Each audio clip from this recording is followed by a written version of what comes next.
There is a specific frequency of sound that no longer exists in the modern world.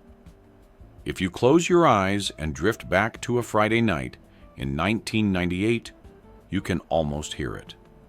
It was a chaotic, beautiful hum, a low-frequency vibration composed of thousands of rubber sneaker soles squeaking against polished terrazzo tiles, the distant, distorted bass of a synthesizer pop song playing over cheap ceiling speakers, the hydraulic hiss of an espresso machine, and the collective, echoing laughter of teenagers. This was the heartbeat of the American suburb. It was the sound of safety, of infinite abundance, and of a future that felt guaranteed. The shopping mall was not just a building. It was the secular cathedral of the late 20th century. It was the third place, not work, not home, but a communal sanctuary where society gathered to participate in the ritual of existence. We believed, with absolute certainty, that these neon-lit fortresses would last forever. But today, if you walk into that same structure, located just off the highway in Ohio, or Michigan, or Pennsylvania, that hum has been replaced by something heavy, something oppressive. It is a silence so profound, so thick, that you can actually hear the settling of dust on the plastic leaves of the artificial palm trees. The air, once smelling of cinnamon pretzels and chlorinated fountain water, now carries the stale, musky scent of old carpet adhesive and damp drywall. This is not merely an empty building. It is the corpse of a civilization we all agreed to abandon. When you step through the sliding glass doors that no longer slide, stuck in a permanent, jagged grin, you are not just entering a failed retail space. You are stepping into a glitch in reality. This is the world of the dead mall, and the feeling you are experiencing right now, that strange knot in your stomach, has a name: liminality. Liminality is the state of beings betwixt and between. It is a transition point. An airport terminal at 3 a.m. is a liminal space. A school hallway during summer break is a liminal space. These are places that exist only to move you from point A to point B. But a dead mall is the ultimate liminal space because the destination has been removed. There is no point B anymore. There is only the waiting. The architecture itself feels wrong without the crowds it was designed to manipulate. The skylights, angled perfectly to diffuse sunlight and make you lose track of time, now only serve to illuminate the stains on the floor. The vast empty corridors stretch out like the naves of an abandoned church. Without the noise, without the movement, the building's skeleton is exposed. You start to notice things you were never meant to see. The cheapness of the materials, the cracks in the drywall, the flickering of a fluorescent bulb that has been dying for a decade. Why does this imagery haunt us? Why are millions of people online obsessed with looking at photos of empty food courts? It is because these spaces trigger a very specific psychological phenomenon known as anemoia, nostalgia for a time you may have never known, or a longing for a past that can never be recovered. For the generation that grew up in these spaces, the mall was the internet before the internet. It was where you formed your identity. It was where you had your first date, bought your first album, and tasted your first independence. To see it in this state of decay is to confront your own mortality. It forces you to realize that the world you were born into is not the world you live in now. That world has ended, quietly and without fanfare, leaving behind these massive concrete tombstones. As we walk deeper into the complex, the sense of unease grows. The rising action of our journey isn't about a monster jumping out from behind a corner. The monster here is the emptiness. We pass a shuttered storefront, the gate pulled down and locked with a rusty padlock. Faint outlines of letters remain on the glass: KB Toys or Sam Goody, ghost signs of brands that once commanded our attention and our wallets. The mannequins left behind in a department store window stand like frozen sentinels, still wearing the fashions of 2005, staring blankly into a corridor that no one walks down anymore. They are waiting for customers who will never return. This visual dissonance, the clash between the vibrant intent of the design and the desolate reality of the present, creates a narrative tension that is almost suffocating. We are intruders here. We are walking through a memory that is actively rotting. And as we move toward the center of the mall, towards the grand atrium, we have to ask ourselves, how did we let this happen? How did the greatest economic engine in history simply turn off the lights and walk away? The answer lies not just in economics, but in the shifting soul of America itself. As we venture deeper into the heart of the complex, moving past the darkened corridors of the smaller retail spaces, we arrive at what was once the pulsating center of this ecosystem, the food court. This is where the narrative tension, the conflict, reaches its absolute peak. If the hallways were the veins of the mall, the food court was its beating heart. This is where the social hierarchy of the American high school played out in real time. This is where first dates were awkwardly navigated over slices of greasy pizza and styrofoam cups of soda. But now, standing here, in the center of this vast, open atrium, the silence is aggressive. It screams at you. The chairs are upturned on the tables, a universal signal of closing time that has lasted for 15 years. Sunlight filters through the massive geometric skylights, but the glass is so grime-streaked that the light is sickly and yellow, casting long, distorted shadows across the checkered floor. The conflict here is not a battle between people, but a violent clash between memory and reality. Your brain remembers the noise, the smell of stir-fry, the constant motion, but your eyes see a disaster zone. Look at the signage above the empty counters. Sbarro, Orange Julius, Panda Express. The logos are faded, peeling away from the drywall like dead skin. There is a profound sadness in seeing these corporate symbols stripped of their power. They were designed to trigger hunger and desire. Now, they only trigger a sense of waste. The conflict intensifies when you look closely at the details. The soda fountains have been ripped out, leaving gaping holes in the counters where wires dangle like exposed nerves. The floor is sticky, not with spilled soda, but with the residue of time itself. In the corner, a plastic palm tree has collapsed under its own weight, lying across a table like a fallen soldier. This scene represents the central conflict of the American narrative in the 21st century, the promise of endless growth versus the reality of inevitable decay. We were told that this way of life, this consumption-based utopia, was the pinnacle of human achievement. We paved over millions of acres of forests and wetlands to build these climate-controlled boxes. We drove our cars to them, parked in oceans of asphalt, and spent money we didn't have on things we didn't need. And for a while, it worked. It felt good. It felt like progress. But standing here now, surrounded by the debris of that dream, the conflict becomes internal. We feel betrayed. The mall didn't just close, it failed us. it couldn't adapt. It was a dinosaur staring up at the meteor of the internet, too large and too slow to move.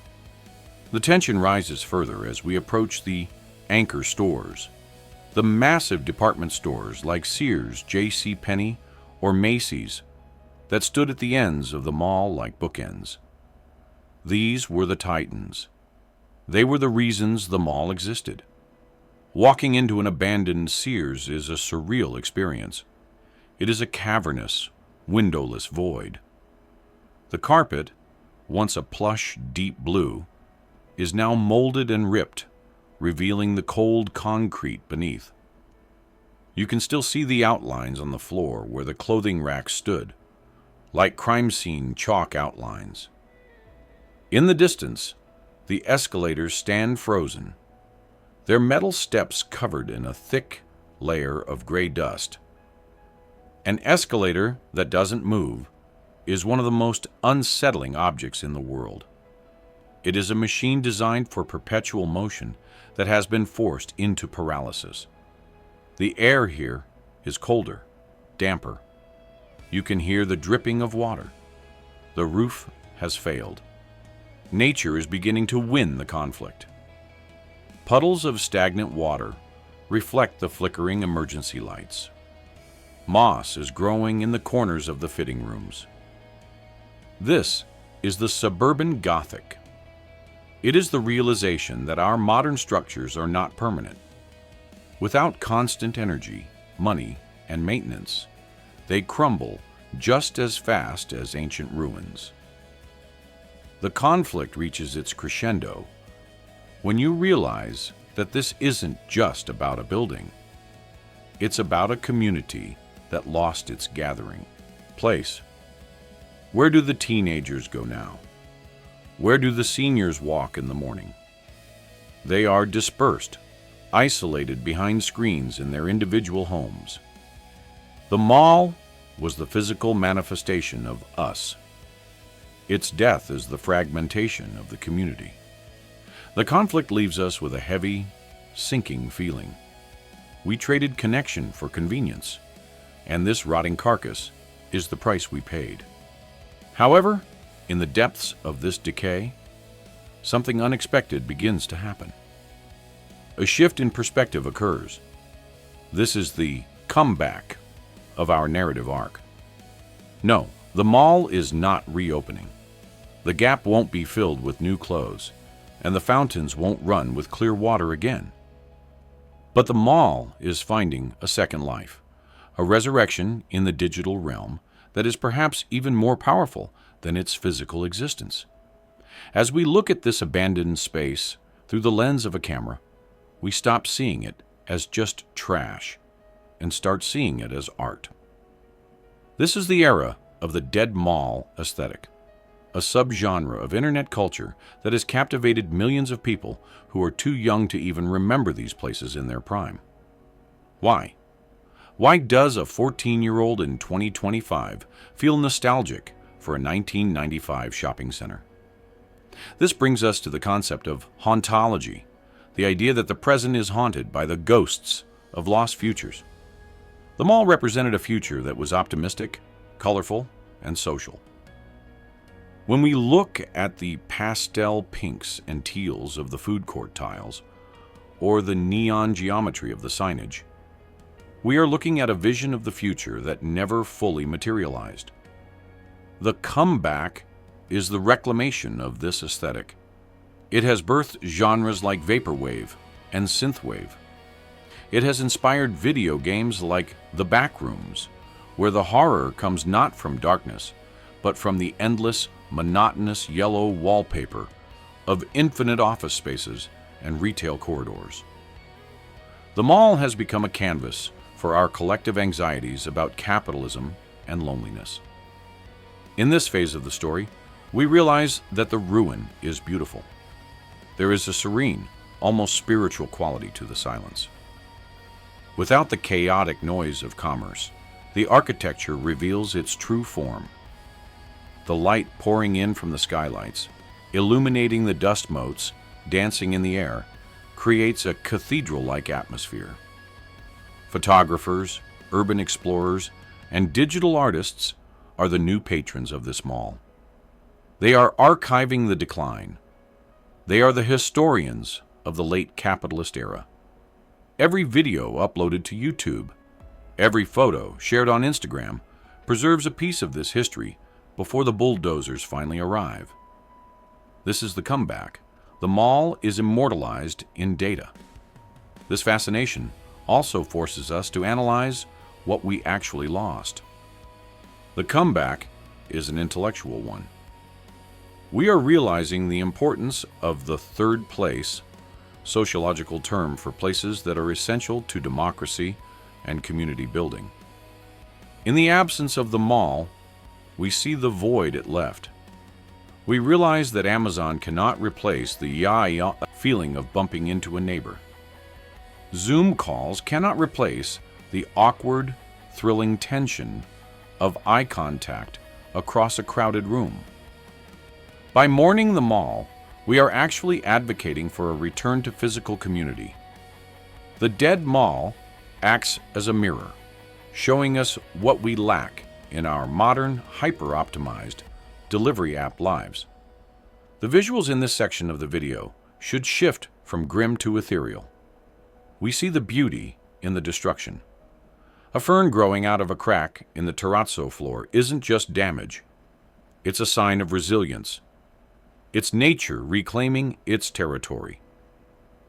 It is a poetic reminder that the earth will eventually recover from everything we do to it.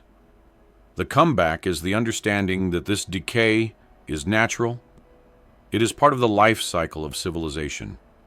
Just as we marvel at the ruins of Pompeii or the temples of the Maya, future generations might look at the skeletal remains of the Grandview Mall with a sense of wonder. Look, they will say, this is where they gathered. This is where they worshipped their gods of denim and polyester. The narrative shifts from tragedy to acceptance. We are not looking at a corpse anymore. We are looking at a monument to a time when we believed that if we just bought one more thing, we would be happy. We have reached the end of our journey. The sun is beginning to set, casting long, melancholic shadows through the shattered glass of the entrance doors.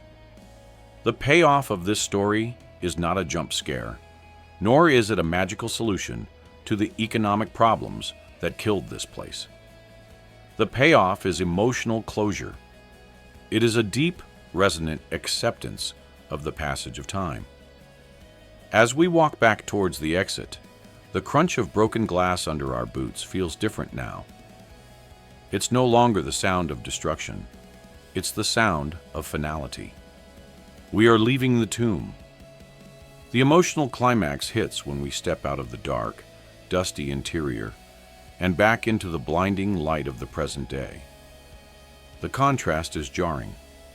Outside, cars are rushing by on the interstate. People are rushing to jobs. The world is moving at a breakneck speed. But behind us, inside those brick walls, time has stopped.